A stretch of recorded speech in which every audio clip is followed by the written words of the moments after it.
अब आपके दिमाग में एक सवाल आ रहा होगा कि संत रामपाल जी महाराज तो जेल में हैं, तो वो ये सब कुछ कैसे कर सकते हैं? अगर वो इतने सक्षम हैं तो खुद जेल से बाहर क्यों नहीं आ जाते? अब इस बात पर आपको कुछ दिखाते हैं। कबीर परमेश्वर सारी सृष्टि के रचनहार होने के बाद भी जुलाहे की लीला कर रहे थे, झोपड़ी में रह रहे थे। कोई नहीं मान रहा था कि ये भगवान हो सकते हैं, लेकिन क्या हमारे मानने या न मानने से कबीर जी की महिमा में फर्क पड़ गया? हमारी बुद्धि कमजोर थी जो नहीं मान पाए। समर्थ कबीर ने दिखावा करने की कोई जरूरत नहीं समझी। 120 वर्ष तक झोपड़ी में रहे, जुलाहे का काम करते रहे, निर्धन होने की लीला करते रहे, शूद्र जाति में रहे, जबकि उस समय छुआछात बहुत थी। इस कारण लोगों की बुद्धि काम नहीं कर रही थी कि ये भगवान हो सकता है। ये जरूर मानते थे कि सिद्ध जरूर है, और लोगों को सुख भी बहुत हो रहे थे, इसलिए कबीर जी से जुड़े हुए थे। कबीर साहब जी ने एक छोटी सी परीक्षा ली और सब छोड़कर भाग गए। गुरु विमुख हो गए, गुरुद्रोही नहीं हुए थे। कबीर साहिब जी ने 120 वर्ष तक लीला की और अंत में मगहर से सह शरीर सतलोक चले थे, और ऊपर से आकाशवाणी कि देखो उठाकर चद्दर, क्या है इसके अंदर? शरीर की जगह सुगंधित फूल मिले, और ऊपर देखा तो परमात्मा सह शरीर ऊपर जा रहे थे।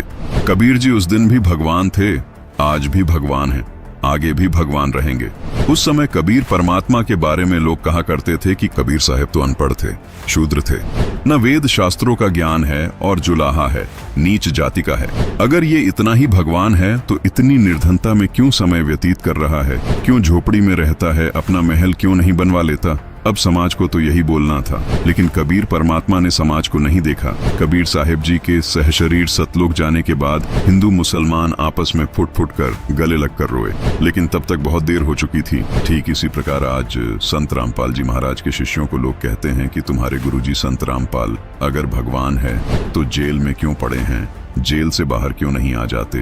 आपकी जानकारी के लिए बता दें कि संत रामपाल जी महाराज पहले 21 महीने जेल में रहे, अब उनको हिसार जेल में 9 साल हो गए। फिर भी संत जी के जीवन में इन सब बातों से कोई फर्क नहीं पड़ा। उन्होंने इतना समय जेल में बिताने के बाद भी बाहर लोगों को अद्वितीय लाभ दिए हैं, लोगों के लाइलाज रोग जड़ से खत्म किए हैं। जैसा कि आपने उनके भक्तों के अनुभव सुने, संत रामपाल जी महाराज ने अपने अद्भुत ज्ञान के जरिए बाहर यानी बड़ी जेल में तहलका मचा दिया है। संत रामपाल जी महाराज जेल में कुछ लीला करने गए हैं जो आम जीव की समझ के बाहर है। संत समाज को देखकर अपने उद्देश्य को नहीं बदलते, वो अपनी लीला को निरंतर करते हुए जीव कल्याण में लगे रहते हैं। जिस प्रकार कबीर परमेश्वर झोपड़ी में रहे और लाखों लोगों के कष्ट दूर किए, ठीक इसी प्रकार संत रामपाल जी छोटी जेल में लीला करते हुए बड़ी जेल में रह रहे लोगों को अद्भुत लाभ दे रहे हैं। वैसे भी अभी तो खेल जारी है, हार जीत का निर्णय होना अभी बाकी है।